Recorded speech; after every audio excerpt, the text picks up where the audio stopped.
going on, guys? Custom Arts Mods here. Today I'm going to show you how I make this simple little micro FPV module. And basically all this will help me do is I can mount this anywhere and I can have instant FPV fun. So first off, I'm going to show you what I did, and that's basically just a little bit of hot glue that I put on the bottom of this camera and the bottom of the battery. So now when you plug it in, you can see no latency FPV feed, micro FPV, good range. I got the dipole antenna version from Crazy Pony FPV, and everything works really great.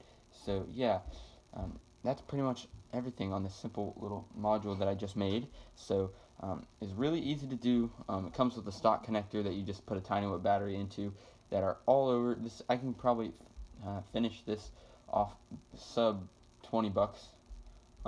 You can probably make this. So it used to be this would cost like $100 just to make one of these simply before the FPV craze got really big, but thankfully it's really cool and really easy to make this awesome FPV module that you can mount on planes, trucks, boats, helicopters, anything like that. So thank you guys for watching. I hope this is interesting. If you have any questions about this FPV module, please feel free to comment down below.